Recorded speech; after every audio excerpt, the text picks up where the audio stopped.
Hi everybody, I'm Bree the Plant Lady. I'm David Sabio. And today we are exploring the yarden here at David's incredible paradise.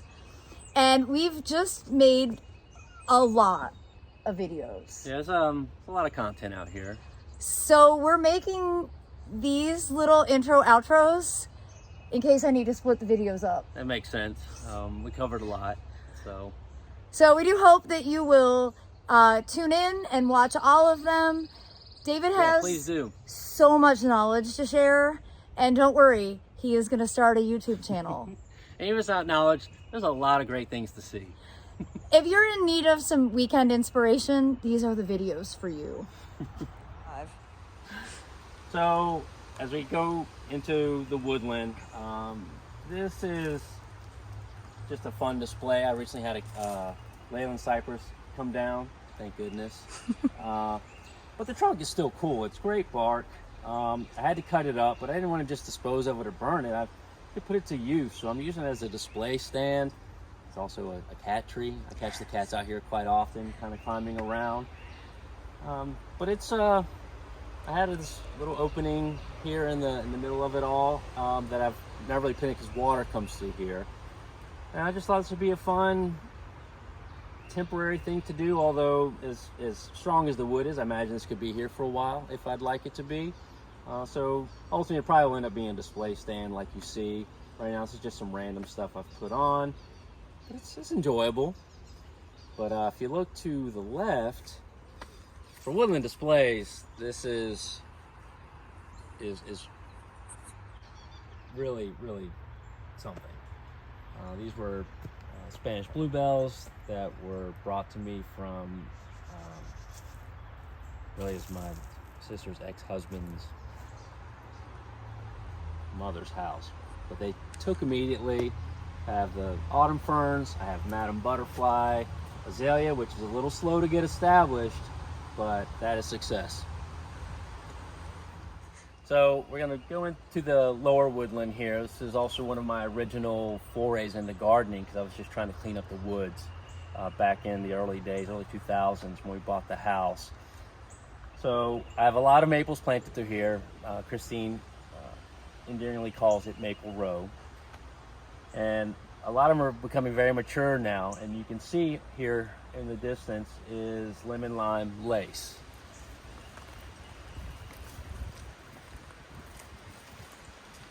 And so the trunk of this tree is over here, and this is a very sprawling tree, kind of similar to emerald lace.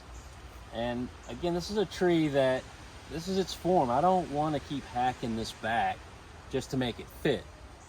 And so I do use bamboo poles to help train. I like the sort of natural look that they have. But as I keep seeing this happen, I was like, ooh, an arch over the path.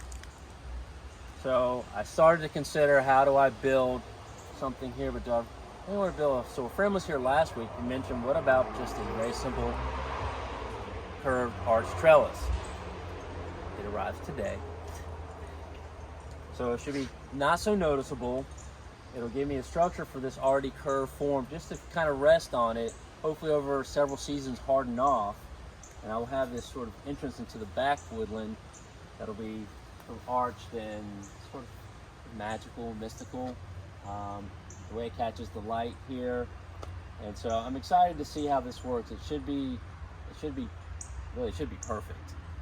Might take a little trial and error getting the placement right and some adjustment over the next couple of seasons, but I think the idea is sound, and I should eventually have a beautiful sort of welcome to the back half. So as we move along, I was just telling you, Peaches and Cream there was sheared this past fall with a branch from the sweet gum, but with a little strapping, I can see I'm going to end up with a new leader, and I can pull off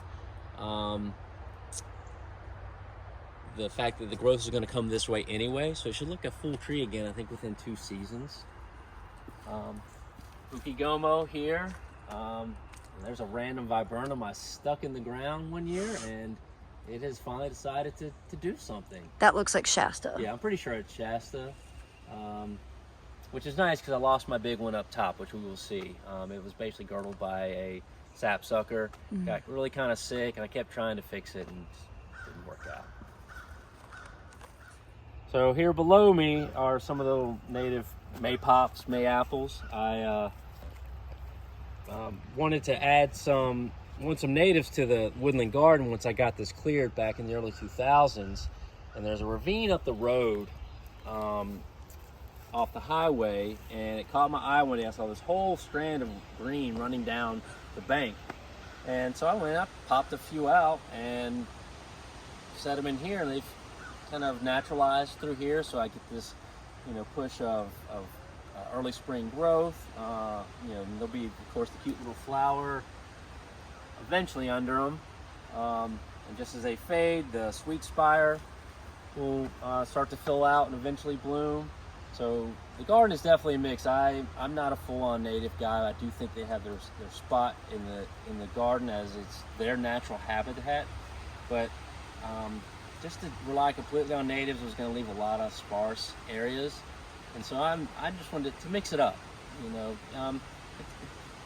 Ultimately garden for yourself. Yes, I want a garden for the bees and the birds, and but it also means for me, and so I want to create the aesthetic I'm after, and so I just think a mix to me is the better solution.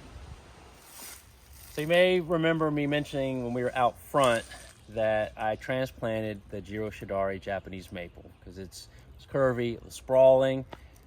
There is a clip from last year with me actually trying to get this thing out of the ground. Root ball must have been this big. I had to wheel it all the way back here into the dry woodland, but I set it on this blank spot here on this hill. And I like this too because as I come up, I see the form of this tree. So even in winter, it's actually got some interest. But it is leafing out. This was my biggest fear, is like, would I see no buds in spring? But we're in spring. I haven't really found hardly any dead branches. So this is just so exciting to see. I know I say that a lot, but I just love this. It can fill this. I don't care if it spills that way. A little bit this way is okay. Because this would only be minor pruning if I really didn't want the path, but I have plenty of paths to move around if that were an issue. And so just to make sure I've staked a few branches just to harden them off so I can get this kind of nice weeping form to spill over the incline. And this is very pleasing, and I'm just so happy to see it leaf out. The neighbors here are having a garage built, and so last year, luckily it was towards the end of summer, they dropped a huge oak that was there, which cast a lot of shade, which fortunately being late in the season, I didn't see a lot of stress, but I was assuming that could be a potential stress. But I knew I had at least the winter to go through rest and see what pushed out, and may or may not make, but right now everything's doing good. The garage may throw a little shade, but again, it's not gonna be near as tall as that tree or as wide. So I now have a lot more sun coming in up here, which was already a sunnier area just because it's open woodland on the back, and that's west. So this has been one of the most challenging spots. And it's still fairly new, so I can't say I've had a ton of trial and error. But I realize I have big trees taking most of the water and nutrients. And so what is going to take this dry, hot heat up here? And I'm starting to see things that are doing okay. I also have some ideas of what I'm going to do going forward this year. To be honest with you, one of my agaves, I think it's Splendida, has 1,000 pups on it. They're going up here. They can make it or not. I suspect at least half of them will. So I mentioned earlier too about Josephine, and that's what this clematis is. She's so hot, she likes it hot. And this is a pleasant surprise as well. I moved this up here a couple of seasons ago. This vine has gotten quite vigorous in a way I didn't expect. I would have been happy with a couple blooms each season. She runs to the fence. She's decided to go this way. Here's her first bloom. So as I said in the other one, she might have beat Guernsey Cream. I don't know. I didn't check both, but this I don't water up here. I mean, I have hoses to get stuff established, and then I'm done, because it'd be pointless to just sling water around here anyway. So she likes it hot and dry, because a lot of clematis don't. By summer, a lot of them are very stressed here, but I grow them for the spring display, and some of them I've been working with forcing reblooms. But Josephine, she loves this. She will bloom probably several times through the season, and so she's one of the ones that sort of likes this condition. So it would be a great vine to grow here in the southeast. Another one you can see in the distance there is Pilu, which is just coming up, but also has really done well with this dry, hot heat. We cover the fence, tons of small little blooms scattered all around. Another slightly surprising one is Blue Light, which I just threw up here kind of as something to do when I finally cleared it and it was gardenable. But it has grown into multi-vine, as you can see now, running up into the Japanese maple. These are big purpley blue blooms with a big puffy center. I mean, it's a showstopper. And I'm surprised that it has done so well, but it's one of those ones that has suggested that these are conditions it would take, and therefore I could recommend to other people. And just for reference, everybody, I'm making a special playlist of all the videos that we've shot from the Sabio's garden. And there are clematis specific videos that you can actually see all of these in bloom from last year. They'll be in bloom soon, so there may be something coming shortly. So I'm also trying to bully David into making his own channel because he has so much knowledge to share with people.